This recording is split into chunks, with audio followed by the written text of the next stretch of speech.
Hi எல்லாருக்கும் வணக்கம். இன்றைக்கி நான் உங்களோட ஷேர் பண்ண போகிறது ஆரம்பிக்கிற மேக்கப் ஆர்டிஸ்ட்டுக்காகத்தான். இப்போ நிறைய பேர் என்னோட கதைக்கிற நீங்கள் அந்த விதத்தில் வச்சு தான் நான் இதை சொல்லுவோம்ண்டு குரல் கொஞ்சம் அடைக்குது சொல்லுவோம்னு நினச்சிருக்கிறேன். என்னடா இப்போ நார்மலாக ஒரு மேக்கப் ஆர்டிஸ்டாக இருக்கும்போது எங்களோட கஸ்டமரோட நாங்கள் எப்படி அவங்கள கேண்டில் பண்ணணும்ன்ற விஷயம் மெயினான ஒரு விஷயம். அதில் தான் நிறைய பேர் நிறைய டேலண்டாக இருந்தாலும் அந்த விஷயத்தில் தவற விடுறார்கள் நிறைய பேர் இருக்குது. அதில் நாங்கள் சரியாக இருக்கணும். இப்போ மற்றது நாங்கள் செய்கிற வேலையிலையும் முழுக்க நாங்கள் சரியாக இருக்கணும். சில கஸ்டமரை நாங்கள் அந்தளவுக்கு திருப்திப்படுத்த முடியாது. நாங்கள் செய்கிற வேலை அவங்களுக்கு சரி மாதிரி இருக்கும். ஆனால் அப்படி இருந்தும் சில பிள்ளைகள் பிடிப்பாங்க. ஆனால் நீங்கள் உங்களோட வேலையில் நீங்கள் சரியாக இருந்தீங்களா என்று பார்த்தீங்களா ஓகே. ஆனால் எந்த ஒரு நிமிஷம் கூட உங்களோட வேலையில் நீங்களாக பிளவிடுவீங்களா இருந்தால் அது உங்களை அடுத்த கட்டத்துக்கு கொண்டு போகாது. அது உண்மை. இப்போ தெரியாதனமா நாங்கள் ஒரு டைமிங்கை லேட்டாக போய் இவருக்கு அவசரத்தில் செய்து வேலையை விடுவோமாக இருந்தாலும் அந்த வேலையில் நாங்கள் அடுத்த கட்டம் போக முடியாது. நாங்கள் சரியாகவே செய்த வேலையை ஒவ்வொரு மனிதர்கள் ஒவ்வொரு மனநிலையில் இருப்பாங்க. அவங்க ஒவ்வொரு இதுகள் சொன்னால் அது அவங்களுக்கு எல்லாருக்கும் ஏற்ற மாதிரி நீங்கள் வேலையும் செய்ய இயலாது. அப்போ அது நோமல். அது ஒவ்வொருத்தருக்கு ஒவ்வொரு இடங்களில் ப்ராப்ளங்கள் வரும். ஆனால் அதை விட மெயினான ஒரு விஷயம், உங்கள்கிட்ட ஒரு கஸ்டமர் வாராங்களா அவங்க சில பேர் 10 நாளைக்குள்ளே புக் பண்ணுறதுன்றது பெரும்பாலும் சாத்தியமில்லை. இப்போ நடக்குது இந்த கொரோனா டைமில் டக்குன்னு புக் பண்ணுறாங்க. ஆனால் பெரும்பாலும் ஒரு 2 மாதம் 1 மாதம் 6 மாதம் அப்படித்தான் இருக்கும். அப்போ நீங்கள் அவங்களோட கதைக்கிறதுக்குரிய சந்தர்ப்பம் கிடைக்கும். அவங்க நிறைய தடவை எடுப்பாங்க, ஒரு டவுட் கேட்டு எடுப்பாங்க. சில பேருக்கு என்னென்னு சொல்கிறது, அந்த சாரி செலக்ட் பண்ணுறதோ அந்த எப்படி செய்யணும் அடுத்த கட்டம் என்ன என்ற விவரம் இல்லாதவங்களும் இருப்பாங்க. சில பேர் நிறைய விவரமானவங்களாக இருப்பாங்க.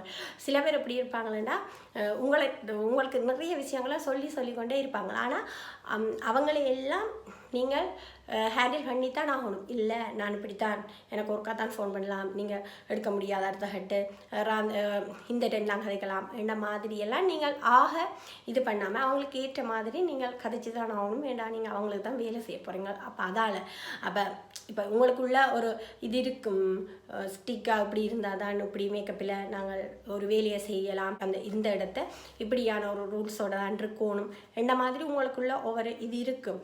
ஆனால் இப்போ நாங்கள் வேலை செய்ய போகிறது இப்போ வேறு நாட்டுக்காரருக்கோ அப்படி என்று இல்லை. இப்போ ஒரே தமிழாக்களுக்குள்ளே தான் நாங்கள் வேலை செய்ய போகிறோம்.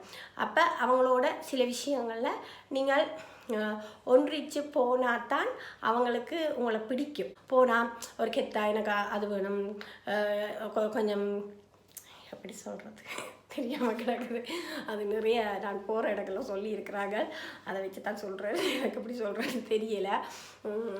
அந்த இந்த இருக்கணும் இப்படித்தான் சில விஷயங்கள் ரூல்ஸுகள் போடுற மாதிரியான விஷயங்கள் எல்லாருக்கும் எல்லாமே செட் ஆகாது. சில ஆட்கள் அதுக்கு ஏற்ற மாதிரி அரேஞ்ச் பண்ணி தருவாங்க. ஆனால் சில இடங்களில் அவங்களுக்கு அரேஞ்ச் பண்ணவே அதை முடியாமல் இருக்கும். ரூமில் இருந்த ஒரு சின்ன ரூமாக இருக்கும், அதுக்கு அட்ஜஸ்ட் பண்ணி உங்களால் செய்த ஒரு பெஸ்ட் மேக்கப்பை நீங்கள் கொடுக்கணும்.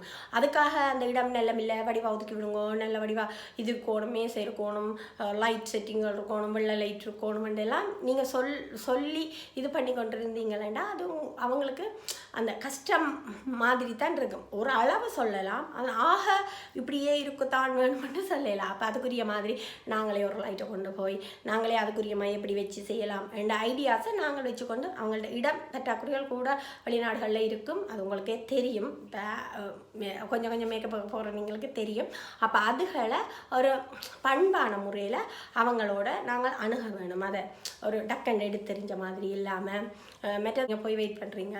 ஆனால் அப்படி இருந்தும் அவங்க பிந்தியே ரெடியாகி உங்களுக்கு பிள்ளையை தர லேட்டாக்கி அதுக்கப்புறம் உங்களுக்கு டைம் காணா போகுது, செய்கிறதுக்கு டைம் காணா போகுது என்றாலும் நீங்கள் அந்த ப்ரெஷரை உங்களோட வேலையில் மட்டும் காட்டிடாதீங்க. நீங்கள் பதட்டப்பட்ட நேரம் போச்சு இவங்க தர்றதால் அங்கே எங்கேயும் பதிவாகாது. நீங்கள் அவங்க தந்தது லேட்டு, அதால் உங்களோட மேக்கப் நல்லமில்லாமல் ஆகினதுன்றது எந்த இடத்தையும் பதிவாகாது. ஃபோட்டோஸ்லேயோ வீடியோஸ்லேயோ உங்களோட மேக்கப் நல்லமில்லைன்றது தான் வரும். அப்போ அதால் நீங்கள் ஒரு குயிக்காக மேக்கப் செய்கிறதுக்கு பழகி இருக்கணும். அந்த மாதிரியான விஷயங்களை நீங்கள் சரியாக பார்த்தீங்களா தான் சரியாக இருக்கும். இப்போ கொஞ்சம் நேரம் தான் தாராங்களா நீங்களும் டென்ஷன் ஐயோ நேரம் பற்றி எப்படி செய்கிறேன்னு டென்ஷன் ஆகாமல் அது ஒரு கூலாக நிதானமாக என்னால் முடியும் கொஞ்சம் நேரத்துக்கு அவங்க தந்தாலும் இதை வடிவாக செய்து அவங்கள ஹாப்பி பண்ணுற மாதிரி செய்திட வேணும் என்ற மாதிரியே முடிச்சிட்டோம்டா அவங்களுக்கு ஹாப்பியாக இருக்குமாடா நாங்கள் கொஞ்சம் நேரத்துக்கு கொடுத்தே ஆனால் வடிவ அவளுக்கு எடுத்து இருக்கே என்ற மாதிரி அவங்களுக்கு ஹாப்பியாக இருக்கும். அதையே நாங்கள் ஒரு புள்ளியாக செய்து போட்டு அதுக்கு பிறகு நீங்கள் டைம் லேட்டாக வந்தபடியாக தான் நான் வடிவாக செய்யலாமல் போச்சு வேண்டாம் அவங்களையும் முறிக்கிற மாதிரி போகும். அவங்ககிட்ட எங்களோட வேலையிலையும் அவங்களுக்கு ஹாப்பி இல்லாமல் போகும். அப்போ குறுகிய நேரம் அவங்க தாராங்களாக இருந்தாலும் அந்த நேரத்துக்கு பெஸ்ட்டை நாங்கள் கொடுத்துட்டோம்டா அது எங்களோட வேலைக்கு ஒரு நல்ல ஒரு பேராக இருக்கும் என்று நான் நம்புகிறேன். நான் அப்படி தான் நான் கடைப்பிடிக்கிறேன் கூட. அதால் தான் உங்களுக்கு சொல்கிறேன். இந்த மாதிரி சில விஷயங்கள் இருக்குது.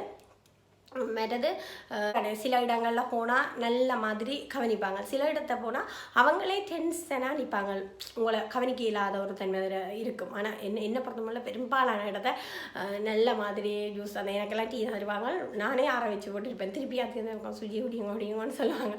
நான் வேலை இதில் நானே குடிக்க மறந்துடுவேன். ஆனால் சில இடங்களில் அவங்க அந்த பண்பானவங்களாக இருப்பாங்க, எல்லாம் தரோன்னு நினைப்பாங்க. ஆனால் அவங்களுக்கு அந்த டைம் இல்லாததில் அவசரத்தில் சிரிப்பாங்க. அந்த நேரம் நீங்கள் ஒரு கேட்டாக்கா ஜூஸ் தாங்க இப்போ குடிப்போம் கேட்குறதுல எந்த தப்பும் இல்லை. ஆனால் ஐயோ அவங்க தரையிலேன்னு நினைச்சு கொண்டு கலையோட வேலை செய்யாதீங்க. ஏன்னடா நீங்கள் கேட்டிங்கன்னா அவங்க எடுத்து தரத்தான் போகிறாங்க.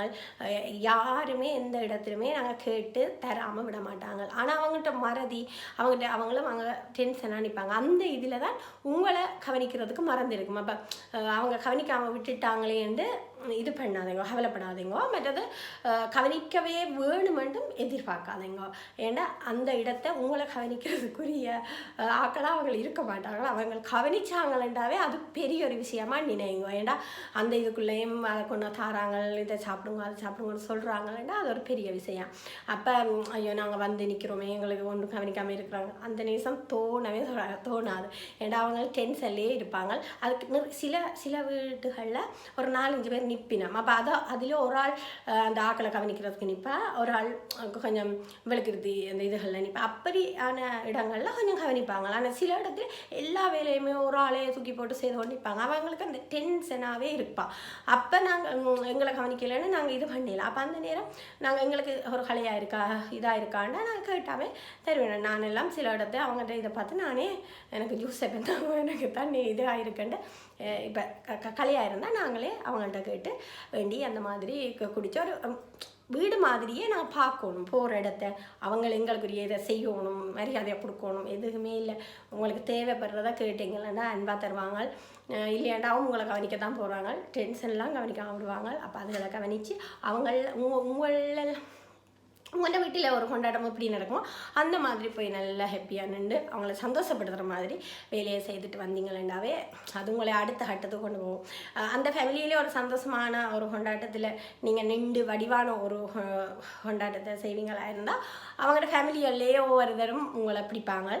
அதுக்கு பிறகு அந்த மாதிரி தொடரும். இது ரூல்ஸ், இது இந்த டைமுக்கு நான் போகணும், இதுக்கு மிஞ்சி நான் நிற்கவே முடியாது, ஒரு நிமிஷம் நிற்க மாட்டேன், நான் இறங்கிடுவேன் என்றது அந்த ஒரு வேலையில் ஒரு டைமிங் என்னது இருக்குதான். ஆனால் என்னென்னு சொல்கிறது, இப்போ நாங்கள் ஒரு ஃபுல் டேக்கு தான் அவங்களோட நாங்கள் இது பண்ணுவோம். ஒரு கஸ்டமரோட முடியாது பின்னர் மட்டும் நாங்கள் உங்களோட ஒர்க் பண்ணுவோம் என்ற மாதிரி தான் நாங்கள் அவங்களோட ஹெல்ப்போம். அப்போ அதுக்கிடையில் நாங்கள் 2-3 டே எடுத்து போட்டு அங்கே போகணும் மிஞ்ச போகணும் வேண்டாம் மனதில் எடுத்து போட்டு அவங்கள நின்று ப்ரெஷர் பண்ணி டைமுக்கு முடிக்கலாம் போயிட்டு டென்ஷன் ஆகி எங்களை மேக்கப்பே மாவட்டத்துக்கு எடுத்து அந்த மாதிரி இல்லாமல் உங்களுக்கு பிளானிங் இருக்கணும். இது இந்த நாளுண்டா அதையே எடுத்து அழகாக செய்து முடிக்கிற மாதிரி இருக்கணும். மந்திரப்பட்டு அங்கே இஞ்ச மாதிரி அந்த மாதிரி இல்லாமல் 2 ஆர்டர்ஸ் கூட செய்யலாம். அது உங்களால் முடியும் என்றால் மட்டும்தான் செய்யுங்க. அங்கே போயிட்டு இங்கே வந்து இவங்களுக்கு ப்ரெஷர் கொடுக்குற மாதிரி இருக்கக்கூடாது. ஏன்னா அந்த இடத்த நீங்கள் அவங்களுக்கு ஒரு உண்மையாக ஒரு 3 மாதத்துக்கு முன்னே 2 மாதத்துக்கு முன்னே அவங்கள புக் பண்ணியிருக்கிறாங்க. அப்போ அந்த இடத்த நீங்கள் அந்த உண்மைக்கு புறம்பான வேலை செய்திடக்கூடாது. ஏன்னா அவங்களை நம்பி உங்களை புக் பண்ணியிருக்கிறாங்க, வேறு இவ்வளோ மேக்கப் ஆர்டிஸ்ட் இருக்க உங்களை புக் பண்ணியிருக்கிறாங்களேண்டா நீங்கள் உங்களோட வேலை வேணுமெண்டு. அப்போ அந்த இடத்த நீங்கள் ப்ரெஷர் ஆகி டென்ஷன் ஆகி கொஞ்சம் லேட்டாக போய் வேறு இடத்த இன்னொரு வேலையை செய்துட்டு பதட்டப்பட்டு உங்களுக்கு எனர்ஜி இல்லாமல் அந்த இடத்த ஒரு வடிவாக வேலையை செய்ய விடுவீங்களா இருந்தால் உங்களோட வேலையில் ஒரு ரெட் மார்க் வரும். அப்போ அதை கவனித்து அழகாக அடுத்த கட்டத்துக்குரிய ஒரு இதை நீங்கள் செய்யணும். அந்த மாதிரியான தான் மேக்கப்பில் ஒரு கட்டம் இருக்குது, போகலாம். ஆனால் சில விஷயங்களில் நான் திருப்பவும் சொல்கிறேன். எப்படின்னா சில பேரை இப்போ நீங்கள் இவ்வளவுதான் உங்களோட வேலையில் நீங்கள் சரியாக செய்தீங்களா, நேர்மையாக செய்தீங்களா, அழகாக செய்தீங்களா நினைக்கிறீங்களா, சரி. அதை மிஞ்சி சில இடத்த இப்போ ஒரு ஹோல் ஃபுல்லாக இருப்பாங்க. ஹோலில் இப்போ நீங்கள் ஒரு மேக்கப்பை கொண்டு விட்டால் அந்த ஹோலில் உள்ள எல்லாருக்கும் உங்களோட மேக்கப் பிடிக்குமாண்டா அது 100% இல்லை. ஒரு சில பேருக்கு பிடிக்கும், ஒரு சில பேருக்கு பிடிக்காது. சில பேர் கூட சொல்லுவாங்க என்ன தலை அப்படி இருக்குது, அது இது அப்படி இருக்குது, அந்த மாதிரி ஒவ்வொரு இது சொல்லுவாங்க தான். ஆனால் எங்கள் அமெரிக்கா அந்த ஹோலில் உள்ள ஆக்களில் ஒரு கொஞ்சம் பேர் வந்து உங்களுக்கு நல்லா இருக்குன்னு சொன்னாங்களேண்டாவே அது உங்களோட வேலையில் ஒரு ஹாப்பினஸ் தான். அதில் 1-2 பேர் கூட சொன்னால் அவங்களுக்கு அது பிடிக்கல, அவ்வளவுதான். அதை நீங்கள் ஆக மைண்டுக்கு போட்டு ஐயோ இதாண்டு யோசிக்க தேவையில்லை. அது ஒரு சில பேருக்கு சில வேலை பிடிக்காமல் இருக்கும். நாங்கள் போட்ட ஸ்டைல் நாங்கள் இப்போ பிள்ளைன்ற விருப்பத்துக்கு போகிறோம் ஆர்டர் செய்யும் போது அவங்ககிட்ட விருப்பத்துக்கும் ஏற்ற மாதிரி தான் நாங்கள் செய்திருப்போம். அப்போ அவங்களோட உடுப்பு அவங்க செலக்ட் பண்ண இது எல்லாமே அதுக்கு அமையும். அப்போ முழுக்க வந்து மேக்கப் ஆர்டிஸ்ட்லேயும் குறையும் சொல்லலாம். இப்போ அவங்களுக்கு ஏற்ற மாதிரி தான் நாங்கள் ஒரு மேக்கப்பை போட்டிருப்போம். அப்போ அது எல்லாருக்கும் பிடிக்குமென்றது இல்லை. அப்போ பெரும்பாலுமான ஆக்களுக்கு ஹோலில் உள்ளவங்களுக்கு நாங்கள் பிடிக்க வச்ச மாட்டோம் நல்லா. ஆனால் முழுக்க உள்ளவைக்கு பிடிக்குமெண்டா அதை போய்க்கதை அதில் ஏதோ ஒரு 2 பேருக்கு பிடிக்காமையும் இருக்கலாம். அதால் எங்கள்ட தொழில் பாதிக்குமாண்டா இல்லை. அப்போ நீங்கள் பெரும்பாலும் அவங்கள ஹாப்பி பண்ணுங்க. உங்களுக்கு ஆர்டர்ஸ் யார் தந்தாங்களோ அவங்கள ஹாப்பி பண்ணி அவங்கள்ட்ட சந்தோஷத்துக்கு வேலை செய்வீங்களாண்டாலே ஓகே. இந்த மாதிரி தான் சின்ன விஷயங்கள்லாம் கவனித்து செயல்பட்டீங்களேண்டா நல்லா. இன்னும் அடுத்தடுத்த விஷயங்கள் எப்படி என்ன மாதிரி தான் சின்ன விஷயங்களை கவனித்து நாங்கள் அடுத்த கட்டம் செய்தோம்ண்டாவே ஒவ்வொரு துறையிலையும் இது பண்ணலாம். இது நிறைய பேருக்கு தேவைப்படுமென்றபடியாக தான் நான் சொல்லியிருக்கிறேன். இன்னும் நிறைய விஷயங்கள் இருக்குது, அதில் பற்றி உங்களோட ஷேர் பண்ணுவேன். இந்த வீடியோவை எவ்வளோ நேரம் பார்த்ததுக்கு நன்றி. ஓகே, பாய்.